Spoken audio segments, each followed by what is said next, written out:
We're not the body, we're not the mind, we're the soul. How do we know that? How do we realize that? Is it through a process of meditation? Is it through a process of watching your breath? Is it through a process of listening to a sound? There's a lot of different ways in. The first and most important aspect is to really believe that. To at least first understand intellectually, and then we'll go into the experience. But you need to at least know that where you're going is real. There has to be a sincerity in that quest. Any kind of mantra or affirmation, it works only if you know that it's true, but you just can't convince yourself. And so reciting, I'm the soul, I'm not the body, I'm the soul, I'm not the body, is going to work only if you actually do know that's true, you just forget it. You do know and you do agree and recognize it's the highest truth, but you just have difficulty in living it. It's not going to work so well if you really believe, as tragically so many people do, that they are their bodies, that they are their titles, that it really is all about me. It is all about how I look. It's about how much money I make. It's about where I live. It's about who's the one on my arm. It's about how people treat me. So in order to have that experience, I have to first at least know in my heart, even if I can't live it every moment, even if I slip and I forget, at least I need to know in my heart, oh yeah, I'm not the body, I'm the soul. Otherwise, the affirmations are just words. So the first part is to cultivate an awareness. And this may come from reading, from the sages, from the saints, from the enlightened ones. You read enough enlightened people saying the same things. It becomes hard to convince yourself they're wrong. Another way is there's actually a lot of even scientific evidence if you think about things like reincarnation, which is just one manifestation of the fact that we're not the body. If I were the body, if I were the mind, then when I died, I, not just the body, would be over. So me having a memory of a different body would be a phenomenon that never existed.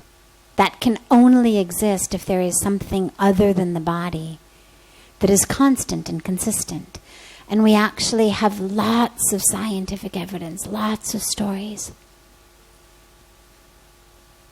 of people, typically children, young children, before that curtain drops, who tend to come into this world vividly remembering their past lives.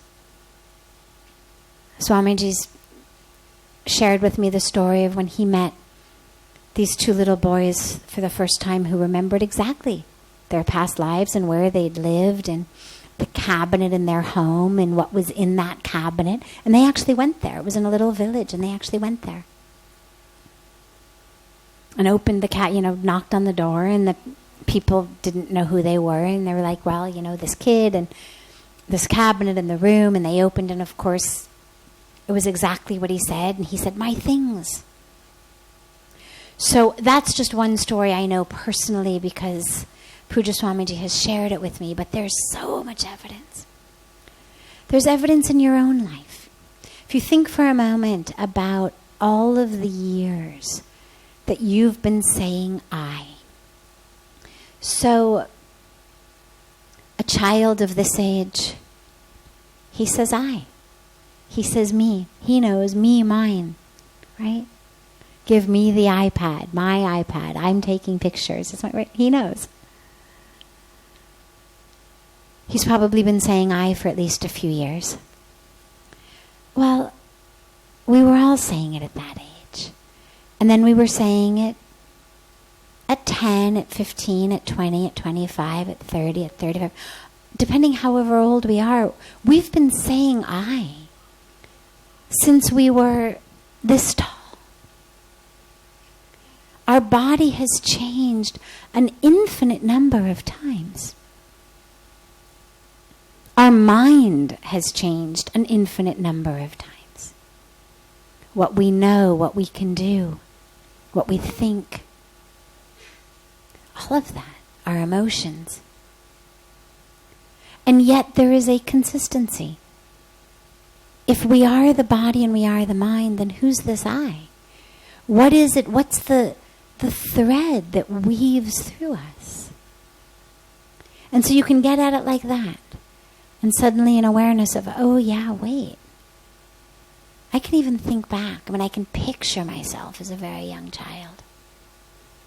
There's a few moments in which I can even get into that body, into that experience, and sort of see the world through her eyes. And think I. Well, who is that I? And how am I in this body able to access that? What's the common thread? So, soul, spirit, self, whatever term you use. But the first step is at least to convince ourselves, intellectually, in our minds, in our hearts, both, that we know that's true, we just have difficulty living by it. And then we embark on a practice to make that more and more a part of our actual experiential life. And a very powerful way to do that is a very powerful meditation that we do that's called neti. And the neti meditation is one that begins by saying, I'm not my clothes. Okay, everybody agrees with that. I'm not my skin. I'm not my bones. And you go layer by layer by layer. I'm not this, I'm not that. And we all know that. Nobody's going to shout, yeah, I am my skin. You know, you get sunburned, your skin peels off, you're still there. Well, okay, I'm not my organs. I know that. Lose an organ, get a transplant. I'm still here. I'm not my blood. Donate blood. Somebody gets my blood. They don't become me. I get a blood transfusion. I'm not somebody else. I'm no less of me because I've donated blood. You go through layer by layer all of the self, including our thoughts. Well, I'm not my thoughts because my thoughts come and go. If I were my thought, I would cease to exist after each thought. But we know I don't cease to exist because if I ceased to exist in the space between my thoughts, who would be the I who was thinking the next thought? There would be a thought. Then if I ceased to exist, there'd be no more thoughts ever again. Unless I is something that gets created, which we know it isn't. So I'm not my thoughts. I'm not my emotions because they change. I'm angry one minute, happy another minute, scared another minute. So what is it that I am? And you just go through thing by thing that I'm not. And of course you know that if you can use the possessive, if you can say mine, my thoughts, my body, my emotions. Well, if it's mine, it's not me. My paper, not me. My microphone, not me. My hair, not me. My fingernails, not me. Well, if something is mine, it's not me.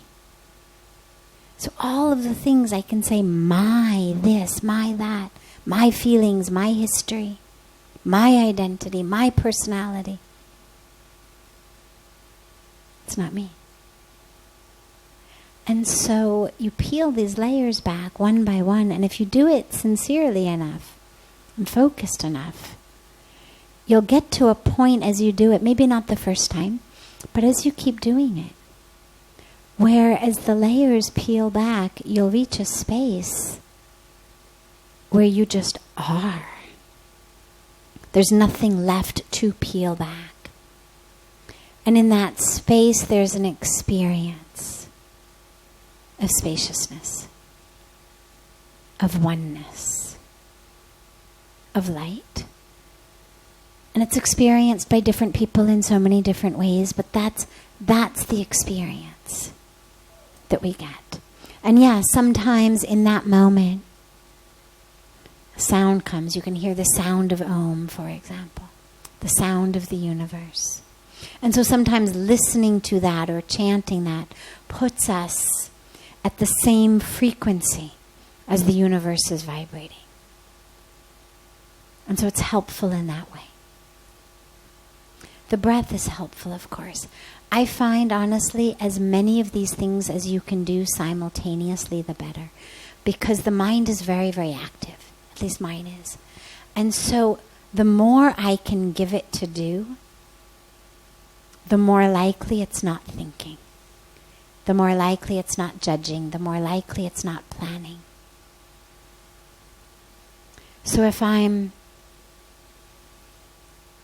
aware of my breath, if I'm chanting a mantra or chanting Om, and I'm simultaneously either peeling back layers of what I'm not, or simply meditating on the truth, because I do deeply, deeply believe it and have experienced it.